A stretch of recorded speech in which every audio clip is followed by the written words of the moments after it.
Hey there, film fans. My name is Jeff. I'm Dave.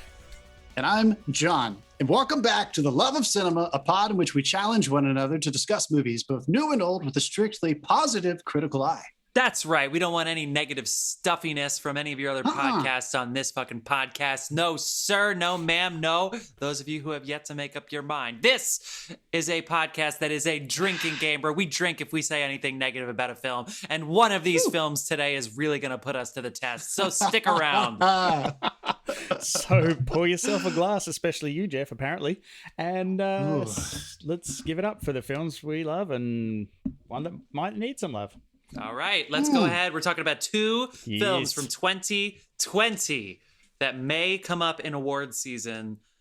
More on that in a second. First, John, give us some shout outs. What's up? We got the shout outs. Are you guys still drinking Carlos's brews? Oh, yeah. I ran out last week. All right. We got a beer sponsor. Beautiful. Our beer sponsor's name is Carlos Barroso. Dave is drinking one right now if you're on the Twitch stream. He has a handle. Face. Look at him. C. Barroso Bar 2019. That is at C. Barroso Bar 2019. CBARROZOBAR 2019. And if you dig the music in the beginning, in the middle, and the end of this podcast and every single episode, head on over to soundcloud.com/Dasein-artist. You can download all the tracks by the artist Dasein, Dasein. And as always, if you could please rate, review, love, subscribe, like, do all the fucking things you can possibly fucking think of for our podcasts on all the platforms at The Love of Cinema Pod, except on Twitter, we're at The Love of Cinema. Give us some love, people. We need it. Boom, yeah. Jeff. We need it. Oh, we need it. Do we need it? 2021, pandemic's a year old. We need the love, people. Find us in the show notes if you're curious about any of that. All right. So we are in week something, 6 or 7 of our segment. It was the best of film. It was the worst of film, where we take a look at award season films, both good, the best of cinema, and both not so good, the worst of cinema, which we assume, based on odds and based on websites, films that are going to be nominated for either Oscars or Razzie awards. Again, we are not choosing our favorites. This is based on odds. And so far, based on the award shows that are coming out, which is the Golden Globes and the Screen Actors Guild, which have released their nominations, we're doing pretty good so far. We picked some pretty good films. So our first film, which is going to be it was the best of film, is Ma Rainey's Black Bottom, directed by theater legend George C. Wolfe, and of course starring the late, great, amazing Chadwick Boseman in the leading role in this film. And Viola Davis, who plays Ma Rainey herself, both of whom were nominated for both a Golden Globe and a Screen Actors Guild Award, as was the ensemble for Ma Rainey's Black Bottom was nominated for the Screen Actors Guild's Best Ensemble Award. And then our Razzie film is Artemis Fowl, which you can find on Disney Plus. It stars Judy Dench and Josh Gad. It was directed by legend of the Shakespearean stage and the director of Thor, Kenneth Branagh. And the reviews are not so great. So we're going to take a look at that soon. But first, let's do a quick round of what you've been watching, guys. Quick round. Dave, what have you been watching?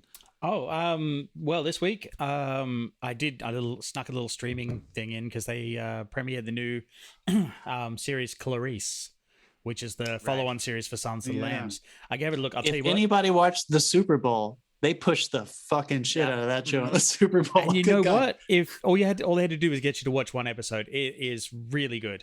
If you like Sons of the Lambs and you like Criminal Minds, this is going to be the show for you. Whoa. Okay. Yeah. Cool. Okay. Great. Nice, dude. And I also to put myself in the right frame of mind for our Razzies, I thought I should give one of the Razzies a shot. So I sat down and I watched Catwoman. Oh no! Great. Halle Berry. Why did I do that to myself? Yeah, why'd you do that to yourself? It was. I mean, I turned it off half an hour in the first time I watched it, and I lasted an hour and 20 minutes. It's just. All right. Yeah. I don't even feel bad for you. You chose to do that. I did. Stuck my head in the grinder. I watched.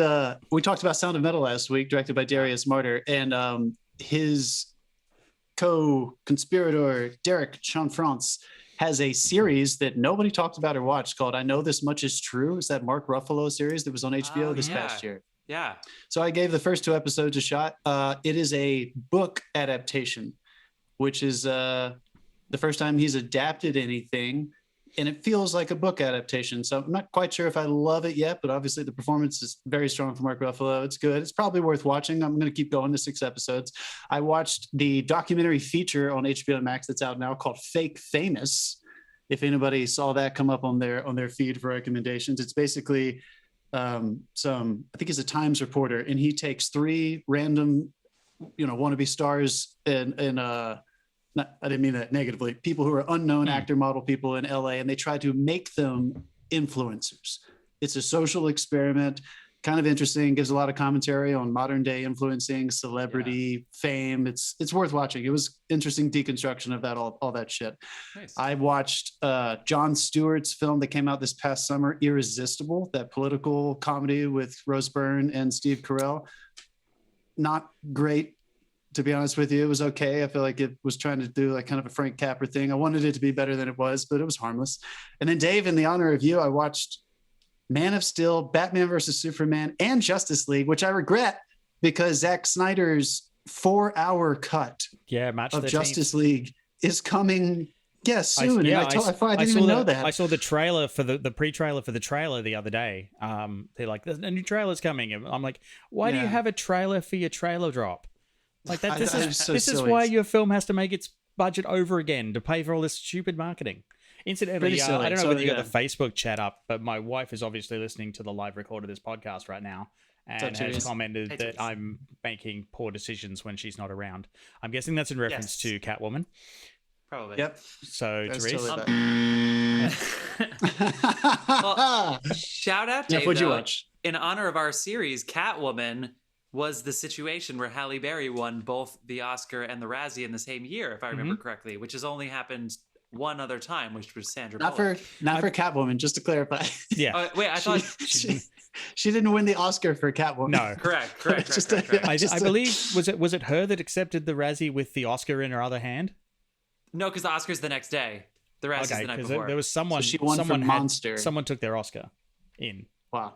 Monsters Ball. Which one for Monsters Ball? Monsters Ball, excuse me. Sorry. Great. Okay, so what did I watch? Well, I had some omissions last week. So I actually had seen Derek DelGaudio's In and of Itself on Hulu, directed by Frank Oz. This is a recording of several live shows in New York stitched together.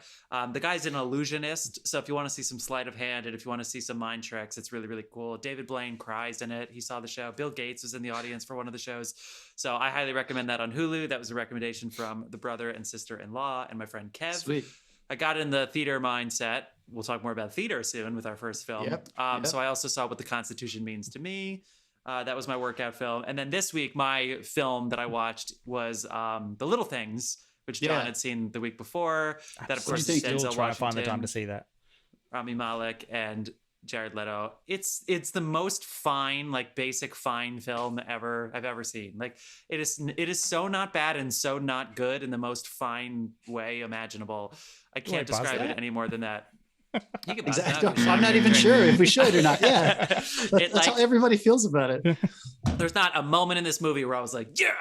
And these are 3 Oscar winners. Anyway, and if Jared Leto's I like Jared Leto a lot, but if he takes Paul Racy's fucking Oscar nomination, I'm gonna be pissed. But it's not Jared Leto's fault because I like Jared Leto. Paul Racy, shout out, Sound of Metal. And then I watched the Britney documentary. Free Britney, people. Free Britney. Hashtag Holy free Britney. shit. Who Justin knew that guy was Timberlake right? Leave Britney alone. An apology. God, oh my God. What he did apologize to her. Yeah. He didn't. He released the public apology for Crimea River and all that, the interview, and for the misogyny, the blatant misogyny that led Britney Spears to go kind of insane, but not insane in the way that she was pitched, but as insane as anybody would be if you literally couldn't go outside your house without cameras in your fucking face. Okay. I think that's enough. If I missed anything, no worries. So let's move on. We're going to start with our It Was the Best of Film series selection. Sorry. Ma Rainey's Black Bottom. Now, I've seen this movie twice now because I saw it in December when it came out. Hey, that's doing some weird things. None of my buttons work. I don't know what's going on. That's what she said. That's Okay, so I saw this movie twice. Like, I rewatched it this week, but I had seen it in December. So this is based on the August Wilson play written in the early 80s. So this August Wilson wrote Fences and a lot of other things. I said before it's directed by legend of the theater's George C. Wolfe, who ran the Public Theater for 11 years in New York City, Tony Awards, etc. Written by Ruben Santiago Hudson, also Tony Award winner from the theater. Starring Viola Davis, Tony Award winner. Also, we should say it's produced by Denzel Washington. Denzel Washington had considered doing this for himself, had George C. Wolfe in mind pretty early on, but it wasn't right for him. Nothing in this movie is right for him. So Tony Award winner Denzel Washington decided to produce this. And then it's basically Ma Rainey and her band at a recording session in Chicago. It's based on a true story, or at least of a true person. Ma Rainey is a real person. She's one of the originators of the blues genre, who is considered the mother of the blues because she's mostly from Georgia, but she would tour the South in the 19 teens and 20s and performed for primarily Black audiences and totally crushed. And so she started recording. So she's one of the first blues artists that ever recorded, but most of the recording studios she did were in the North. So in Chicago, even though most of the film takes place in either the recording studio itself or in I guess you could call it the green room. It's the band room. But the band room looked like a locker room with no lockers. It was not a very nice looking. That reflects on nothing of the time. All band rooms look like that. Good point. And that ensemble cast, also theatrical legends. You have Glynn Turman, who played Toledo, who is up there in the discussions for stuff coming out now. Coleman Domingo, Michael Potts, who I love a lot. Dasan Brown. And Joshua Hardo, I had never seen before. And then John's boy, Jeremy Shamos, had a really awesome role. Jeremy.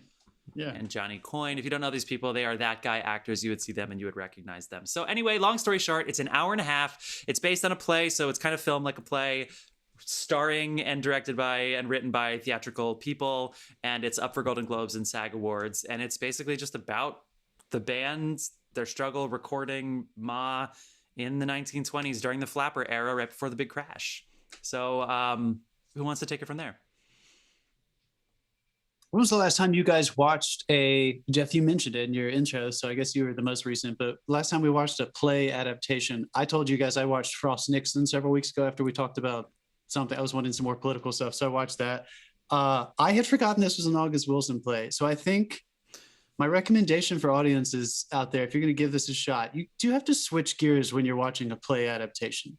It doesn't watch like a movie tends to watch, because the best thing about the theater is that you can be transported outside of the theater by listening to people on stage talk about something that's happening in their past life or maybe in the future. It's a dialogue-driven medium. So I think it took me a second to be like, oh fuck, I forgot this was a play. Like I knew it and then I had forgotten. And then as soon as I switched gears, I was all in and I had a really good time in those insulated spaces, insulated camera movements, long monologues. But if you go in the way Netflix has put this trailer together, you will be misled. It leads you to believe that it's not a play, that it's going to be about following this band through the 20s as they're trying to make it in the blues stuff. So just like I feel this way for a lot of trailers, don't watch the trailer. just try to go in and enjoy what happens to you, because it's really well written. August Wilson is the fucking man. Don't tell people not to watch the trailer. They spent the budget of the fucking film on the trailer. At this point, just watch the movie. It's an hour and a half. Get in there. Yeah, it's so harmless. Just get in there and just watch it. How did you guys feel about that, though? I know, Jeff, you knew this was a play. Dave, had you ever read this play, or did you know anything about this play? I didn't know it was a play. I looked it up midway through because I'm like, this is really reading like a play. And to be honest, if I have any criticism, and as we all know from my Les Mis rants, if you're going to adapt something, I really hate that it still feels like the medium you're adapting it from. Me too. I mean, granted, it kind of works a little bit because the rooms are small and they're supposed to be like claustrophobic and stuff, but this played like play blocking, like stage blocking, and even the camera movement, it was like capturing a scene of a play as such. That was the only criticism I could find, was like possibly the cinematography and the staging. I cannot say enough good things about the performances in this film. Yeah. But I just think if you're going to adapt something to a film medium, use that film medium. I completely agree, because you shouldn't have to say. No, I completely agree, Dave. You shouldn't have to say these acting performances were incredible despite that obstacle.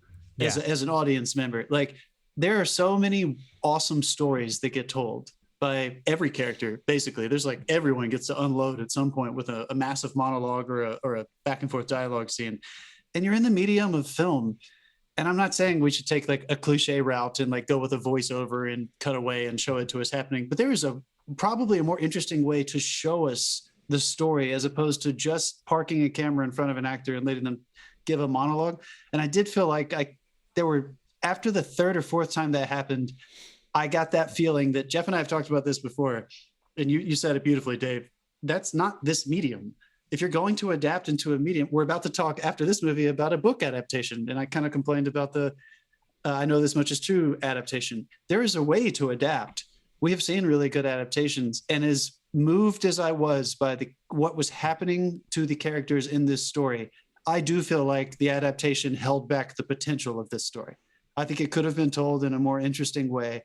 Obviously, the talent is there, but they chose to film it and tell it as though we had 3 proscenium sets and with 360 camera movements in those sets. And I just don't know if that was the strongest choice they could have made. I didn't dislike it because of that, but I did notice it. And as we say all the time on this thing, if you're looking at your phone, if you're thinking about something technically, you're probably not as invested in it as you want to be. Jeff, did you feel that way? Of course. Actually, we've talked mostly about musicals in our podcast, which is almost about a year old. Actually, Valentine's Day was our first podcast, so happy anniversary, guys! Awesome. Oh yeah, happy anniversary! Cheers! Cheers! Yeah, cheers! God, we watched a shit ton of movies this year. Yeah. Oh my god. So we haven't talked about a lot of play adaptations, but one of the hardest things for plays, less than musicals, plays tend to not have a lot of sets. So this entire thing takes place in the recording studio of the band, right? So it's all in one place. To be honest, I've never read the play, so I'm not sure if we probably see more performances. I have no idea. As soon as this ends, Netflix does this thing sometimes. I remember The Irishman did this last year, where it immediately starts the 30-minute special on the film. Yeah. And the special on the film spent like 10 minutes talking about the South and how popular these venues were. And obviously it's not pre-KK. The racism was fucking abhorrent in Georgia at this time. But people could get dressed up. By people, I mean Black Americans could get dressed up and go out and party and club even harder than all the flappers and have a blast in the middle of the woods. And they were totally left alone to just enjoy. And so there were huge stars at this time. Bessie Smith was another huge star of this touring, just legends that people talked about for decades. And they talked about that, and they showed like kind of idealized versions of what that would look like. And I was like, that is so exciting. However, in the play, all of the dialogue, it's so ensemble based that rather than write new scenes, it looks like they decided to focus on the recording sessions in Chicago, which is cool. And they did write in some scenes where they got some of the racial disparities of Chicago, who is not as kind to Ma as she's probably used to being a star celebrity in Georgia South. I'm not saying to George C. Wolfe, who's obviously amazing, he directed the original Angels in America, he should have done this. But it would be more interesting to have let us see more locations than just the record studio and then right outside the record studio. If we could have seen more of the South outside of the very beginning, I do think that it could have added a little bit more scope. But, you know, they wanted the ensemble stuff, and the ensemble stuff is amazing. And I actually liked it better the second time that I watched it, not expecting to. I expected to half watch it just to take some notes because I just saw it 2 months ago, and I actually liked it better this time. So I don't know what that says. Yeah, I feel like the dialogue as well, like, I know, I guess it was the style, but they could have, it felt like, even that felt a little bit like stage dialogue. It's like everyone was jumping on their cues. Oh, how many times do people start a line after the person hadn't even exited yet? So somebody walks away, he's like, oh, did you hear that? And it's like, he's still in the room. You know, like that kind of stuff is common in theater. Yeah. But yeah, I know what you mean. Yeah, it's annoying. I mean, it can be annoying in theater too. And I'm not saying that August Wilson doesn't know how to write dialogue, but there is something that gets filtered through sitting 100 feet away from actors on a stage. You don't mind that kind of thing nearly as much when you're sitting in an audience in a dark theater, and you need that stuff. You can't see facial expressions. You can't see how they were going to pick up the cue from the previous person. And there's also a rhythm to his stuff that I think he got better and better at. If anyone who has read a lot of his plays, I think he eventually, like we were talking about Sorkin not too long ago on this show, or early Sorkin is kind of annoying to some people because it sounds so much like the same voice in every character. Yeah. And then we just watched Trial of Chicago 7. I think it's a real achievement. And we all praised one of the most noticeable things was that it didn't sound just like Aaron Sorkin. So I do think that this one was in that August Wilson space. It was one of the, it was by no means the beginning of his career, but I don't know if they did him any favors by adapting it to try to keep all that word sauce, because it kind of got in the way for me. Because I already knew what they were going to say sometimes, and you never want to feel that way. You never want to feel like they're starting to banter just to try to carry on that type of cadence, when all I'm really curious about is, I think I know where the scene is moving, and one of them is about to break. And there's going to be a more interesting way to show that person about to break than to have all that stuff going on every single time, especially when it turns into a pattern. And it kind of got, for me, it kind of got to a place. I think my favorite scene was between Ma and Cutler. Shout out to Chadwick Boseman. He was, RIP. He was amazing. He did such a good job. But scene wise in the movie, when Cutler and Ma are sitting together in silence, that's probably my favorite scene, because it's the only one that sounded like they were actually just chit-chatting. And they have, they have that August Wilson they have that banter. moment. And there was such familiarity. She delivers in that moment. Exactly. There was familiarity. It was grounded. It felt like we were in a movie. It felt like a camera had somehow snuck in to this intimate conversation, as opposed to that proscenium. We're doing play dialogue. We're going to move around and let everybody talk. Yeah. What was y'all's? Did y'all have a standout scene or a standout performance for you guys? I mean, Chadwick is up there. I mean, one of the questions I'd pose is, which clip do you think they're going to use for the Oscars? Because the shoes. It's the shoes, dude. When you step on the shoes at the end, right? Well, no, I think they're going to use when he bought the shoes. Because the family stuff, yeah. I'll ask a question about that in a second, but standout scenes. Let's keep it on this topic here for a second. Standout scene.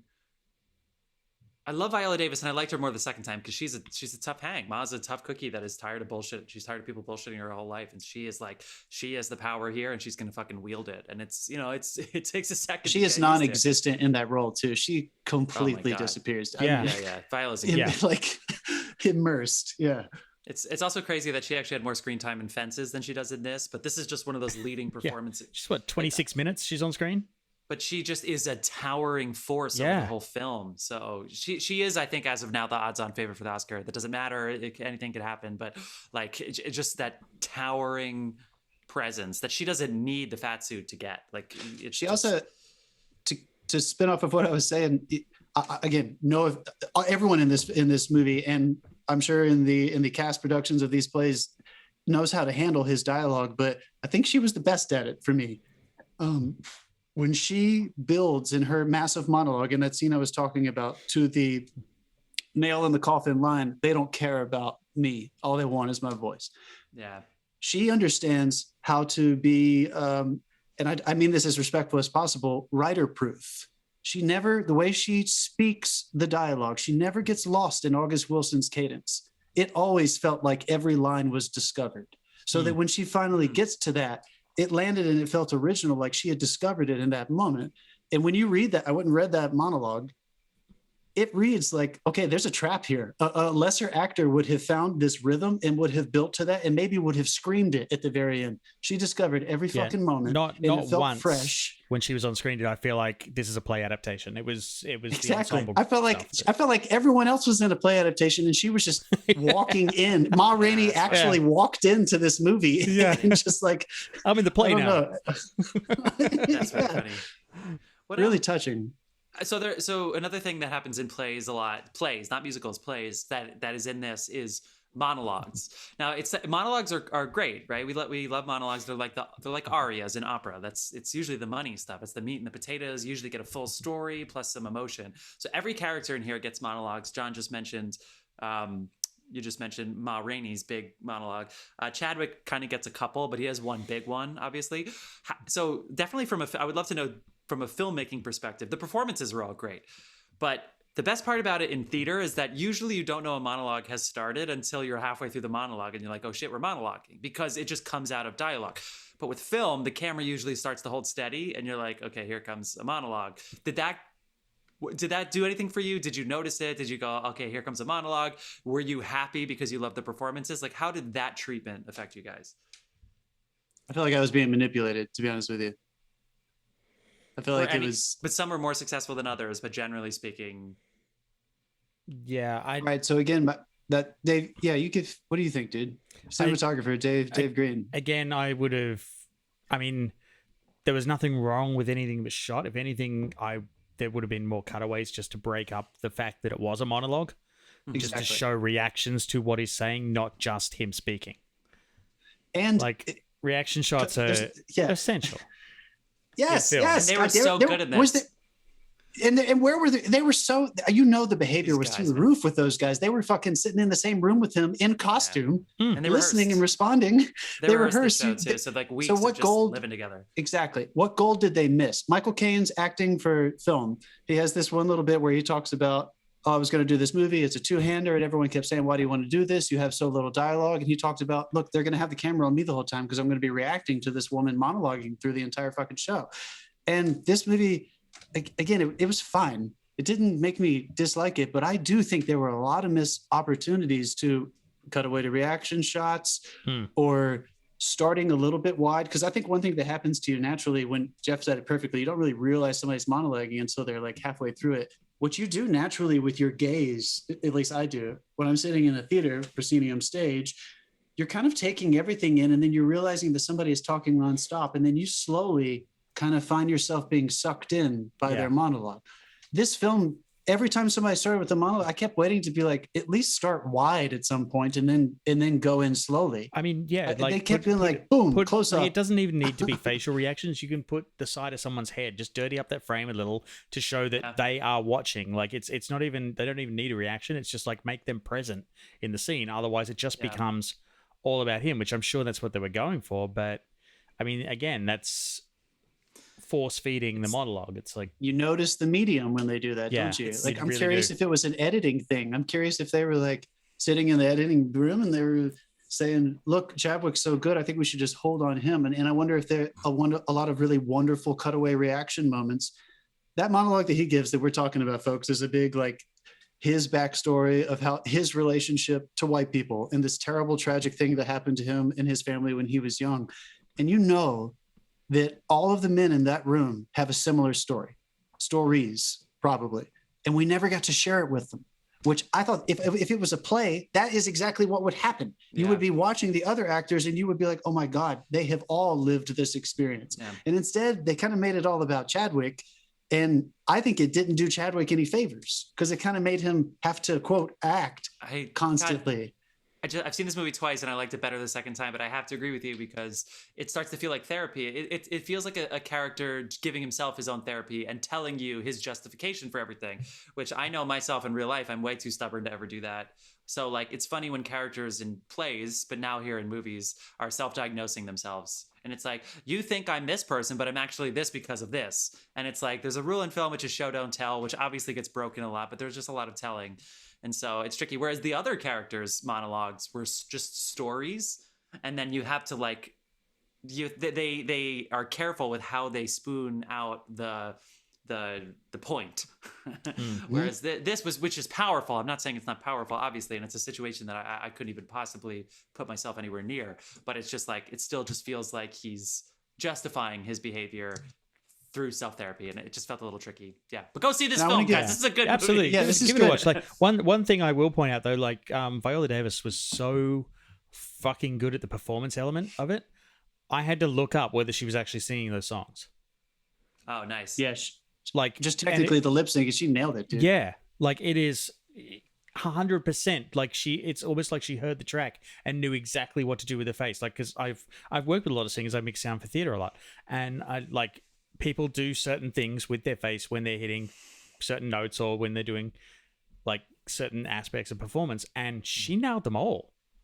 Like I had to look up whether she was singing or not. So she's on another planet, dude. I mean, she really is. I want to give one last shout out. Zone, yeah. She is. I mean, I don't want to make like a general statement about race, but I think if she was white, she probably would have had just as many nominations and wins as Meryl Streep. She says it too. otherworldly. They asked her about TV, and rather than sit there and be like, I wanted to work with Shonda Rhimes, she said, I wasn't getting movie roles, people. Yeah. It's like, oh shit. Go watch Doubt. Go watch Doubt and see Meryl give a standout performance, and you see Viola walk in with one fucking scene and steal the entire movie. I want to give a shout out to Glenn Turman, who Toledo, again, the way he handles the language. Anyone who has read August Wilson plays, he likes to, like Chekhov, actually, it's very Chekhov. He likes to have a few different characters be the quote mouthpiece of like social commentary. They tend to make big abstract statements about what's happening with the world or what's happening with their class, if you will. It's like straight from Chekhov. Shakespeare does it too. And when the people pull it off, it feels so authentic and you feel like it comes from a character. Glenn Turman with the character Toledo, who's the older piano player, fucking gives a masterclass in how to talk about that kind of subject matter. He never made it about himself. And yet it still felt extremely personal. I wasn't sitting there waiting for him in his monologue, but he had something to say every scene. And if you're not good at this, it can sound like you're just giving some breadcrumbs or just some extraneous dialogue to try to move the scene forward so that August Wilson will sound like he's commenting on big picture issues. Glenn Turman fucking gives a masterclass. If you want to just give him a little nod, give him a little bit of notice, because he's going to show you exactly how to handle stuff like that, which is very, very, very difficult. And perfect casting too. So Michael Potts has a lot of these reaction shots we're talking about. He played Slow Drag. He's in True Detective season 1. He's the guy that Rust Cole and then Woody Harrelson's character are talking to the whole time and never says anything. Oh shit! He just lives in the reaction shot, and he basically does that in this, where he has the fewest lines and he just is the voice of reason, reaction, etc. And then Jeremy Shamos, who is the white manager of Ma Rainey, who's organized this recording session, which obviously is going awry, so his head is fucking spinning. He is the best actor of getting shat on out of anybody. He gets shat on in Nurse Jackie. He's mastered that pained look. He gets shat on in Better Call Saul. He gets shat on in all the plays I've seen him do. Birdman. He gets shat on. Birdman. He gets shat on. Like shat. He gets fired in Birdman. He's one of the guys that gets fired, and then Edward Norton replaces him. I think it's he's always getting shat on, and he's just perfect at that role.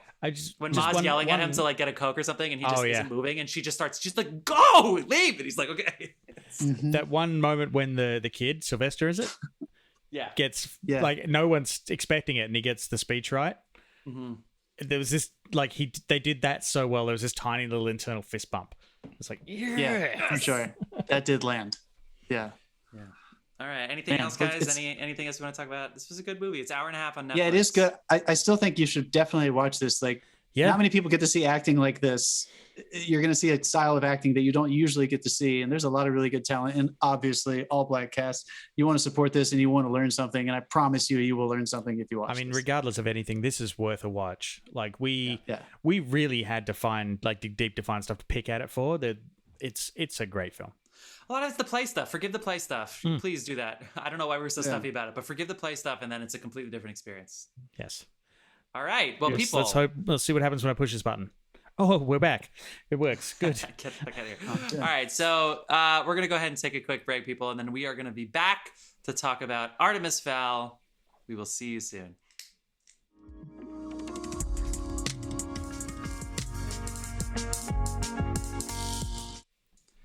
And we're back. We're back. Back, baby. All right. So that was Ma Rainey's Black Bottom, available on Netflix. We are now going to move to our Razzie nominee, or at least our presumed Razzie nominee. Although if I had some money to bet on Razzies, I would probably bet on this movie. So this is sorry. No, okay. We haven't even introduced it.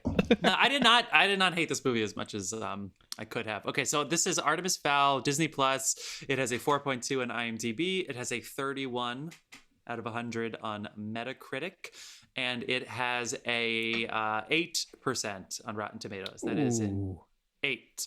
That is our second single-digit entry into this series. So Artemis Fowl, a young criminal prodigy, hunts down a secret society of fairies to find his missing father. This takes place in Ireland, which they say is the most magical place on Earth. It's based on a series of books that apparently Dave read, so he will be our literary expert on this film. It was directed by Kenneth Branagh. It stars not as Artemis Fowl, but it stars Judy Dench because she's in the movie because she must really like working with Kenneth Branagh. I don't know what was on the page that she read where she was like, let's do this. She probably just said, fuck it. Let's do it. It's over there in the UK. This sounds great. Josh Gad. I should have paused that when I was too busy laughing. Josh Gad acts as our narrator throughout the film, who is the Hagrid of dwarfs, I guess you could say. And let's see, what else? Artemis Fowl Sr. is Colin Farrell, who is Irish, in case you forgot. So that makes sense, even though he has about 3 minutes of screen time. And then newcomer Ferdia Shaw plays Artemis Fowl. This is his first and only feature film to date. That is Artemis Fowl. I don't know if I have much more of a setup than that. What I would say for the movie, Artemis Fowl acts as like a Cody Banks character where he's dressed like a man in black and calls himself a criminal mastermind, even though nothing that we saw leads us to believe he's a criminal mastermind, but that's what they would like us to believe. And he lives in a really huge house with his dad called Fowl Manor that apparently got robbed, some stolen relics taken. And it turns out that his dad is somewhat of a keeper to the fairy world or the magical realm here on Earth. So there are fairies, there's magic. I think there was magic. I don't know. We saw a little bit of it. But yeah. That's the film. Who wants to take? Well, let's have John go first because I know Dave is just ready to go. So I kind of want to hear before we shit all over this movie. I kind of want to hear. No, don't you know, this is fun. No. I was so confused. I'm more confused. So I kind of want to get a little context from you, having read the book. Was this a decent adaptation? Not in terms of if it was good or bad, but remotely. In terms of accuracy. No. So accuracy wise, like I was confused about like let's just take a general spin, a giant note. The fairy world, their magic is technology, apparently. Is that how it is in the books, or is it actual magic? They're not costumes, because their uniforms were not very good. I'll just briefly get this out of my system because a lot of my criticism stems from the fact that I did read the books. No, the fairies are magic. That was changed. The whole book is from the perspective of Holly Short. So you don't even really meet. Who's Holly Short? She's the fairy. Oh, she's the fairy. Okay. The whole book is from her perspective. That's cool. The story is basically supposed to go that Artemis tracks down a fairy in an alley and steals the book that lists all their secrets. That's how he finds out about the fairy world. Holly gets sent to recover the troll. It goes horribly wrong. She uses up all her magic trying to defend people, so she has to go to the tree that they show to replenish her magic. There's nothing about her father. That's pretty cool. And then daddy issues wasn't present. He knows. Artemis at this point has read the book and knows that they go to the tree to replenish their power, and that's how he captures her. But he captures her before she can replenish her power. And a big part of the book is the fact that she doesn't have any magic at this point. So she can't actually replenish anything. Oh. So there's this whole way better thing. And Artemis in the book is already a master criminal. He's already got this whole setup where he's like a rogue kid, basically. Sure. And that was one of the things that Disney actually hired Branagh to change. And it really did a disservice to the film. Yeah. They kept saying that Artemis Fowl Jr., they're like, Josh Gad kept being like, first of all, Josh Gad started this whole story out of fucking nowhere. Out of nowhere. He just starts, he's like, do you want to know about magic? And just starts this whole story. Yeah. It came out of nowhere. What the fuck is up with the voices? The voices what the fuck were they doing? Wait, I have a question. Judy Dench. Why were they doing that? Judy Dench had vocal tension. She's never had that in her life. She had vocal tension. That character in the book is an 800-year-old male elf. It doesn't matter. You still have a voice that's raspy, but not. I think they swapped controlled. the gender, but kept the voice. It's just so weird. It was tight. It was grabbing. Yeah. Hold on. They kept saying that Artemis Fowl Jr., who's the kid in this, they keep saying like he's amazing. Watch out for the kid because he's the best. So Dave, my question for you is this. What is he the best at? Because all I know is that he has a lot of plans. One of his plans at one point is to take cover. So, I'm just curious, what is he the best at? Yeah, that is definitely not communicated in the film. The father doesn't even appear in the first book. The father's already missing by the time the first book starts. Oh, they did a Golden Compass thing on HBO where they started introducing the second book too early. Yeah, the whole rescue of the father is the second book. So they tried to do a little bit of a mishmash. It's the best part of this movie is that house. House is great. That house was incredible. And I mean, the production design was so cool. The production design of that and the Fairy Kingdom for me was good. Like, I would have accepted the technology if there was still magic. The police force is you not can't very have both, right? menacing on Fairy Island. So I'm sorry to get we have to go back to Tolkien. We have to go back to him because he created this genre and he's written multiple essays on this. There are certain rules about how you create secondary worlds. This movie breaks every rule it tries to establish. And so you're never sure how to track what is magic, what's real, whether it's plot driven, whether it's the ways that certain magical beings interact with other magical beings. They broke every rule multiple times. And so you don't really learn how to perceive the world, which is integral in learning how to navigate fantasy. That is rule number one. The goblins look like they just went, hey, can we borrow the Harry Potter masks? Oh yeah. Yeah.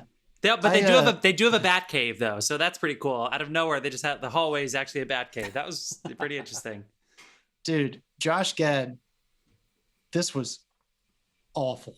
I mean, just atrocious. I mean, he's a talented guy. What the fuck was he doing with that voice? I can't get past it. I do that. I don't know. The reason that our favorite, he was working with what he was given, and he wasn't given much. Well, okay. There's a reason that our boy. There's a reason that our boy Daniel Day-Lewis always it comes up a lot, but he always starts with the voice because that's the gateway to the soul. When you start with a tense voice, this is not a matter of just like the sound.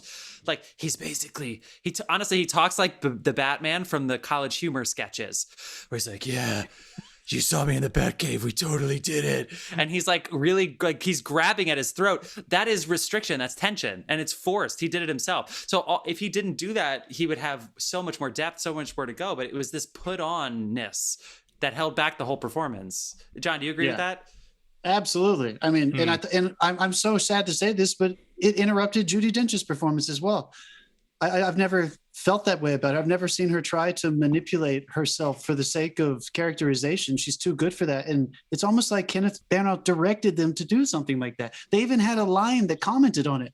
We're like two hippopotamuses with a sore throat. I was like, what the fuck? Who was that line for? Did you just comment on the fact that you guys are sucking it up?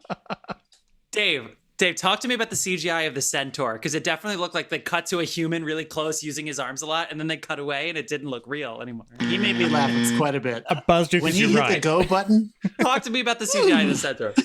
Up close, it's just a human pumping his arms. Really, it's almost like they got the same guys who did Percy Jackson.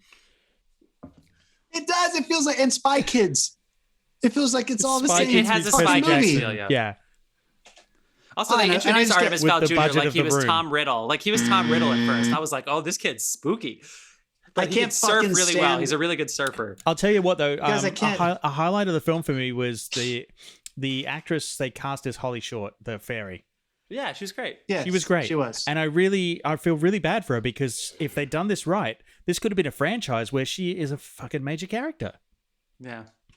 You're right. Yeah, she didn't get on my nerves. I don't think they did her any services, but in terms of just casting type, she was believable. She never bothered me. That's how bad this movie is. That the best thing I could say about this movie is that the best cast person in it never bothered me. Yes.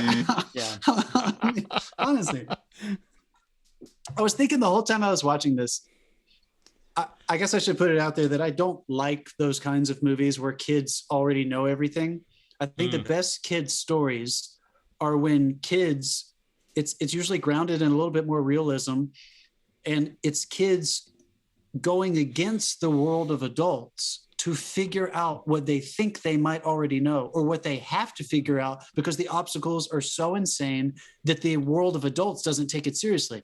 Never Ending Story, Stranger Things, Stand By Me. There's so many wonderful examples where which one? I heard extremely loud and incredibly close, because you basically you're finding like one piece of the puzzle at a time. Yeah, something like that. And I think it works like that. And this one, just from the very beginning, it establishes through a fucking bullshit excuse of an exposition scene with a therapist. You can't get angry at a film that we knew was going to be bad. We knew the film wasn't going to be good, and we're like, God damn it, this film really ruined my night. Also, Artemis never goes outside is one of the things established in the book, and the first thing they do is show him surfing. So you can't really Why fuck does up he a character surf it? more than that. Why is he surfing? Why It is was he like surfing? it was like the Apocalypse Now surfing scene at the beginning of this. I was like, oh, Tom Riddle can surf. It's like, how do we make him look cool? Oh, surfing's cool. Dave, do you think that Kenneth Branagh thought that this was going to be his Hugo? I don't know what fucking Kenneth Branagh was thinking. He should stick with Murder on the Orient Express. You know what? He's made some good movies too. I just don't. Dave? What do you think? You're the only one who's read this book. What do you think went wrong? Do you think this was Disney getting in his way? Do you think they were all scared of it being a more literal adaptation? To be honest, so they said, "Fuck it, let's do a whole new thing." Kenneth Branagh has done such a range of good work in all genres that I would have to say he followed the instructions he was given to the letter. And man, that sucks. I mean, because let's face it, he's rewriting a script, turning it in, and the Disney producers are greenlighting that and going, "Yes, this is what we want to do, what we want to go." So True. I feel like they got hold of the story, they Disneyfied it, and made it really light and fluffy. And it's not light and fluffy. Like, he starts off knowing nothing. We were spoon-fed the entire story. Thank you. That's what I felt like. In 10 minutes of fucking exposition voiceover. Exactly. Bullshit, dude. Fucking horseshit. The whole I had first the 10 feeling, minutes is voiceovered. and of course, these books came out in literally like the exact same years as Harry Potter. So I was also thinking while I was watching, because I've never read these books, but I was also thinking, why did the Harry Potter book succeed and why did the adaptation succeed? Again, I think it follows some of those rules I was talking about earlier. But also, I just had a hunch, and I'm glad you said that, Dave. I had a hunch that these books took themselves more seriously. The tone of this movie was not sincere. It was not grounded in anything. It was just, when that guy, there's a guy in the middle of this who dies and then gets brought back to life. I didn't give a fuck. I didn't care about anybody in this movie. And this is like an hour into the movie. Oh, I remember now. Okay, I forgot somebody. Exactly. You forgot about it because I watched this last night. I watched this last night. All right, hold on. So let's talk really technically, just to give a perfect example. This person dies in the middle of this story and it stops the movie. It stops it. Emotionally, they want you to be as cut up as Artemis, who's very affected by it. Why is Gandalf's death so effective in Lord of the Rings? Because they can't stop. They have to keep going. They literally have to move immediately because the arrows, and then Aragorn doesn't let them cry about it. That's why it's so, because you don't have a moment to lament. This movie just shoved it down your face and tried to make you care about that. They were worried that you wouldn't care about it. I think they were worried. I'll tell you what, the death in the book was, it was actually dead and it was brutal. See, all right, there you go. See, they just fucked it up. Kill the guy. Kids can take it. Kids can take it. Thank you. Respect the fucking children. They can take it, dude. They or can take all of it. Make it a young adult film. Don't make it a kids movie. So Josh Gad was Harry Potter a kids movie though? No, these are the first two. Were. There's a reason they work, right? Yeah, but you can still enjoy them anyway. Jeff, when Judy finally lands on Earth, spoilers, she shows up. That's my favorite part in the whole movie. Dude. Top of the morning to you, in this like growling voice. I was like ridiculous. The pushing. Dude, I'll tell you what. Top of the morning. The one thing I would really hate to have to sit and expect is a phone call from Judy Dench the morning after the reviews of this came out. Wow. And I'm hoping she did it still in character. She was probably in a castle somewhere. She has like, made do I not have to film many... the second one? Good. Like, yeah, she's made so many movies. She saw the premiere and she was like, swing and a miss, Kenny. Yeah. You win some and you lose some. Saw the premiere. This came out during COVID. She went, phew, I don't have to go to the premiere. Woo! You know what? The funny thing is, if they said they were making a second one, I'd still watch it based on the premise that they might go a little easier. One out of 3 hosts of the Love of Cinema podcast will watch the sequel to this movie. So Dwarves can go just in case they get it right. So Josh Gad ate Here's dirt, something, like he could go for like that? That's and he shit it out immediately, right? Yes. Did I interpret that correctly? He shits it immediately? Yeah, that's why that goblin said just don't be behind you or something. They kind of get a buildup of gas and like gratuitously fart. Wow. It's explosive. That whole thing was just, it was weird and I didn't understand it. Yeah, I mean... Here's something technical. They threw fart gags into Doolittle. Why not put it in this? Oh, God. Here's something technical that I thought could have made this movie a little bit better. They did a whole lot of single frame coverage. What I mean by that is that one character is in frame at a time in scenes with multiple characters. I never felt like anyone was in the same movie. And emotionally, I felt bad for these actors because they were never able to relate to each other. Who fucking knows who was behind that camera when they were filming their scenes? And a perfect example is towards the beginning, Colin Farrell is saying goodbye to Artemis, which apparently shouldn't have happened fucking anyway, according to what Dave said. Well, it happened before the book started. So, yeah. Okay. So we are supposed to have this big emotional moment where like the kid's upset that he's leaving and they keep covering it. I don't know what the fuck was going on with Kenneth Branagh. He kept doing it in this single frame coverage. And then there is one moment where they're finally in a 2-frame. And it was by far the most relatable and emotional moment of the entire scene. And then he kept falling into that trap for the rest of the movie. Nobody was ever in scenes together. Just he never even gave these people a chance, which made me think that this is not his first time shooting with green screen. He's done Cinderella. He's done Thor. He has a lot of blue screen and green screen experience. I felt like this was the first time he had ever worked with that technology, and he was scared to let people actually interact in a 3D space. I don't know. Did you guys think about that at all? I kept thinking like, why is nobody emotionally connected? No, did y'all think about this at all? Nope, I was just having a blast, making fun of this movie. I was. I should have. I just I was sat not back for the stoned second enough, time. apparently, for this movie. We would have had fun watching this together. Given Disney has a group watch thing now. We could have actually all connected and watched it together. All right. Given that. I forgot what I was going to say. The Disney group watch thing inside of me. I tell you don't know what happened in this movie. The one I don't know the plot. The one gripe I do have as well. Well, the one gripe. Yeah. Because it took me 2 times to watch this the first time. And I watched it straight through the second time. But the one thing I can't get past is they've captured Josh Gad. They're interrogating Josh Gad. He narrates the entire fucking story. Why did they put him in the one elevated cell in the middle of the ocean with a skylight, and a location that obviously doesn't have fucking radar? Because this movie is bullshit, dude. That's why. No. Oh my god! Come on, they made gluten jokes. They made gluten jokes. Oh, was that for the adults? Like when they come on, they were. Oh, come on, dude. If I was a kid, I would have been like, "Fuck this movie. They are not respecting me." They are not respecting me, dude. Oh, you sound like a cool kid. Yeah. All right, people. Your drink light's still on. Let's wind this down. I think people here get the point of what this. John, your drink light's still on. You got to drink. Sorry, I have to. This one's for Artemis Fowl. God damn it.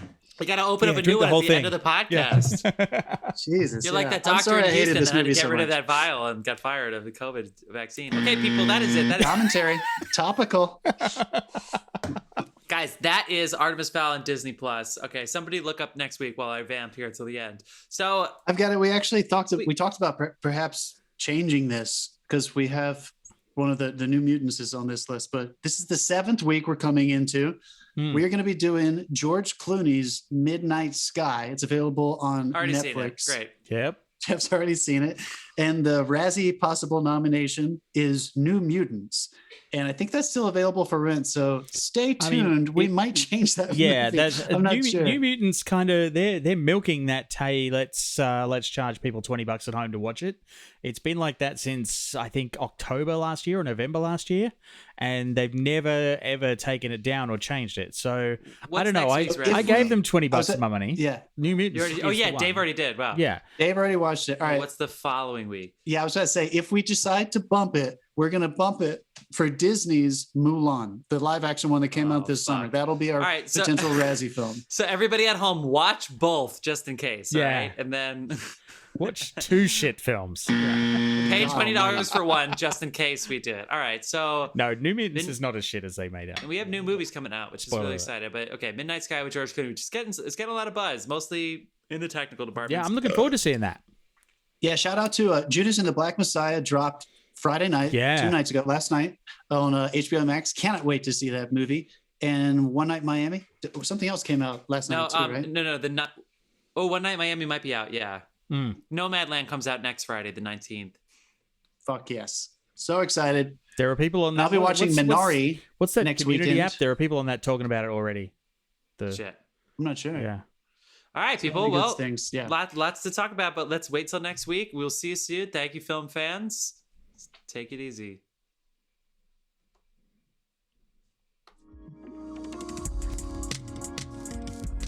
Yeah, let's we're in. It's just Ryan, get the fuck out of here, man. Ryan, come on. Get out of here. Ryan, call in. Jave, can he call in? Can he get in there? I mean, Hold on, my headphones got messed up. I'd Ryan, need to are you load up a awake? whole Did different you comment? profile. Dude, I watch Little Things. I totally agree with Jeff, and I've listened to a few podcasts talking about it. I think everyone is on the same page. This movie doesn't do enough for you to have any kind of dislike. It just also doesn't do enough for you to think it's a great film. It's very watchable. I had a good time watching it. I just don't think it's good. You know what I mean? I don't really know. Ryan's too nice. Ryan was meant for this podcast. This is a positive film podcast, and here we are. I do miss him fuck you a for lot. getting a positive review of a movie. He tries. No, he's wonderful. Ryan, please come back on, dude. I've had some we're still friends going, request you to come back on. If you're still there in Japan, He just caught the end, but we're still going. We haven't actually stopped. We do this thing lately where we just stop recording. We just come back and keep talking. So yeah, we're talking to somebody who's not here. We're talking to our buddy Ryan. We're just going to keep having a monologue. If you're a frequent guest of the show, Ryan's been on the show a couple of times. Ryan, I thought of you. I've been watching those. I mentioned this a couple weeks ago. I've been watching the Disney Imagineer docu-series, and they got to Tokyo Disney, and I've been thinking about you. What do you do again? Hit us up in the chat room. I know you write and compose some original entertainment stuff for that theme park. I couldn't remember what you did specifically, but sounds like they are fucking killing it over there. That's like their only other really successful I have park. to ask while you're on, Ryan, did you get a little tremor this morning? How you doing over there, buddy? Fuck. Was that an earthquake? Yeah. They had a tremor in Tokyo? Yeah, Fukushima had a 7.0. Holy, that's not a tremor. that's a quake. What point? It was a what point zero? 7. That's something. Hey, my dad's on. Hey, Dad. Hi. Gary!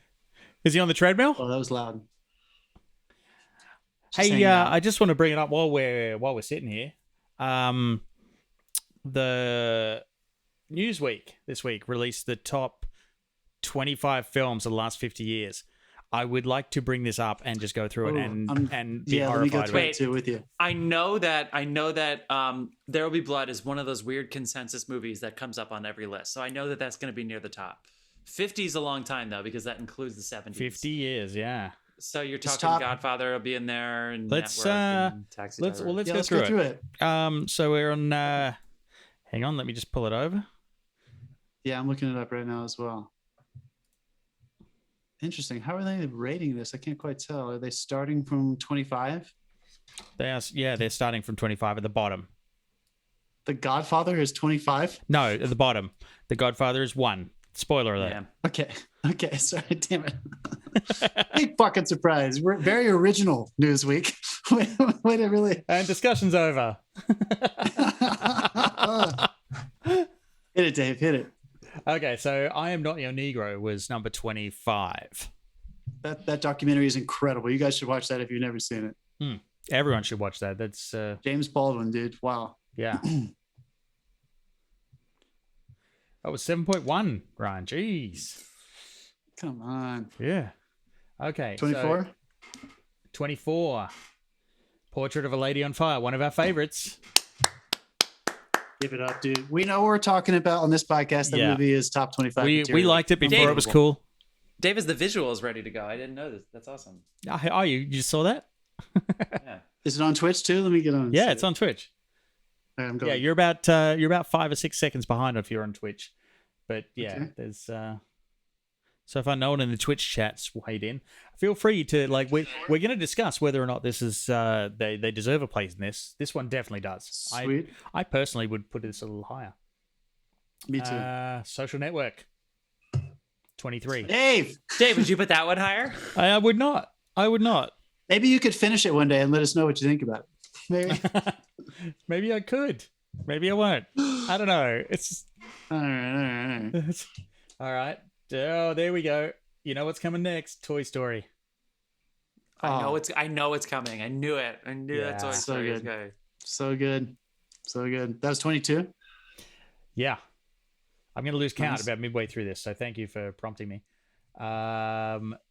Small Axe, Lovers Rock. Already? Recency bias. I saw that. It was good. I don't think it was my favorite Small Axe. It was really remarkable for what it did. Deserve number 22? No, it doesn't, in my opinion. Yeah. This is the best of all time. This is the best of the last 50 years. Is that what you Best said? of the last 50 years. No, I don't think so. It's really great, but give me a break. Okay. Yeah, I haven't seen it, so I can't comment. Beauty and the Beast, 1991, not the remake. I think I watched it recently just to see the opening score because I feel like that might be Alan Menken's best score. Where Belle's It's so good. like the opening score, like the overture, or where Belle's being a real bitch to everyone in town. With the story with the Where beginning, Belle's being a with the bitch sweet at town. No, where narration. she just doesn't understand what's going on around her. She's just not paying attention to the world that she lives in. But that's Okay. it's a cool That's score. a- It's cool. Yeah. Yeah, skipping the ads. That's 20, I think. Spirited Miyazaki. Away. Spirited Away. You're skipping the ads? Yeah, I skipped the ads. I rolled up quickly over the ads, but the ads went out. Number 19, Gravity. Gravity. All right. Okay. Wait, what was it? Sorry, I just cut out for a second. 19, Gravity. Sure. I don't. Number 18. These don't seem to be. They seem to be a little modern. Where did you download these? Oh, you're just scrolling. Because like I'm a sorry. 20-year-old Yeah. probably made, like a 20-year-old intern made this It's a list live- for Newsweek. it's a live 50 browser. years. This is You a have live network, browser you have feed, guys. Taxi Driver. If I went to Pornhub right now, it would come up. Get out of here. Yeah. You have Dog Day Afternoon. You have The Deer Hunter. You have Apocalypse Now. Speaking you have Here you go. Here you go. Main Street. Schindler's Number List, 18. Jurassic Park. Number 18, Mean Streets. Mean Streets. 1973. There you go. All right. 17. I've never even heard of this. I feel No, like I've an never asshole. heard of Don't Look Now. It sounds a lot like Antichrist. Donald Sutherland. I have heard of this movie actually. Except for the but I've the not nut seen it. smashing. There's no nut smashing in this, I would imagine. 16. Wait. I Rocks. rolled it up. Rocks. Fuck it. What is this? I feel like 2021. it That came out in this year. 2021. Give me a break, dude. It's Come one on, of you the- can't. Of the last They just 50 saw years? it and decided for themselves. Yeah, 50 I mean, years. Are you kidding? granted, I don't know. Maybe it's been a slow 50 years. Come on. How is that ahead of Mean Streets? How is that I ahead mean, of Main Street? no, we started from the bottom. Oh yeah, okay, you Mean Streets, yeah. Now we're here. Dave, I hate to Started say it, from but the we go. my backup audio is like frozen right there, so I really hope I don't have to use it. Yeah, me too. Just for like it's still Dude, it's just Gremlin. frozen. It's Gremlin night. Only let's face it. The stream crapped out at the beginning. My camera crapped out like 5 minutes in or 10 minutes in. My stream deck crapped out and started playing the wrong cues. Like it's Gremlin night. all right. Parasite. Keep going. I have to use this. Parasite. 15. Parasite. Parasite's great. Good. All right. It's a good movie. 14. Ratatouille. Sure. I don't know. Above Toy Story? Yeah, I don't know. I don't like know. Ratatouille. I love Ratatouille. Is that like your top 3 Pixar movie? I don't know. I don't know. I love it, but it's probably not better than Toy Story 1. Number 13, Jeff's favorite movie, Nashville. Nashville. I've never seen this movie. What do you mean it's my favorite movie? I know. I feel like you're I would like What? it. I would like this movie. number I know. 12. Another movie I've never heard of. John, Number don't 12. get ahead, John. Keep up I'm with the so script. excited. Killer of Sheep. Yeah, I've never seen that. What is that? I feel like an asshole. It's 2007, so yeah, it's been around for a while. Huh. 11. Oh, there we go. Now they're talking. 12 Years a Slave, 11. That's an intense movie. That is an intense. I went and saw that at the cinema where there was no escape. And Same. I saw it by myself without my phone, so I just had no distractions. I was just Me too, watching. dude. my phone doesn't So leave my intense. pocket in the cinema. Like, if you're pulling your phone out in the I left cinema, mine in a you're saw that vineyard. one. fired. I think that was the last movie I saw at Lincoln Square Cinema before it closed. Shout out to Lincoln Square. Yeah, missed those guys. That really worked out number well for ele- him, didn't it? It's like we're going to redevelop this into something people will come to. Oh, here's a pandemic. The universe has spoken. Manchester by the Sea. Another laugh out loud comedy romp. Why is it? Look. I thought that was a fine film, but there's no way that that's number 11. Jeff and I saw that together Yeah. at Lincoln Square. Shout out to Lincoln Square. It's like, Dave Ryan wants to know who made this list. this is on Exactly. Newsweek. Oh, Jeff, ready for number 10? Oh, here we go. Amadeus. My Ran. cousin Vinny. Ran. Ran. Fuck yeah. That might be the top 10 movie. I mean, I think it probably deserves so higher than that, but good. it's at least top 10. It's so good. my I mean, God, let's see it's what so good. let's see what the rest are. So number 9, Roma. Roma. Get the fuck out of here. It's fine. Yeah, film. Ran's better than Roma. Come on. Roma's Ran's better than Roma's Roma. amazing. Ran is better than Roma. And in case anyone, like, Ew. we're just drinking now. We're not doing the drinking game anymore. It's just there's no buzzers. So Dude, the next one. Fuck this shit. oh, Number 8.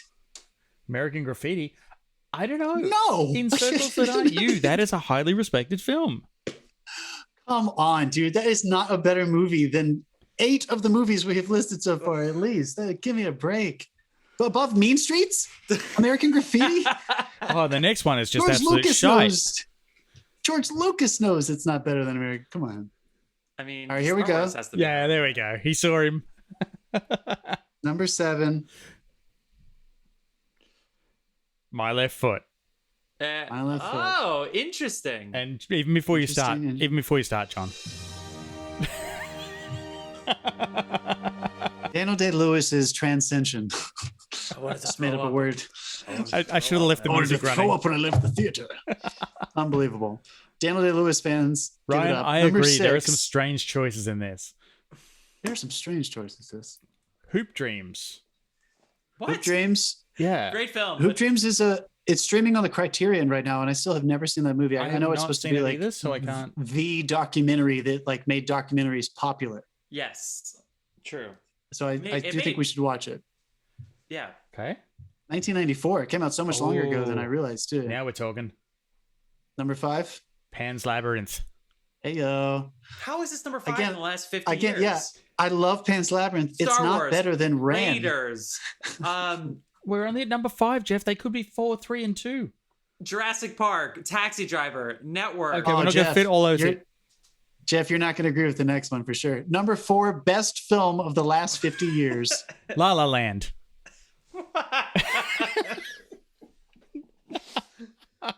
He's like- joking. Yeah. He's joking because it's Moonlight. Oh, all right.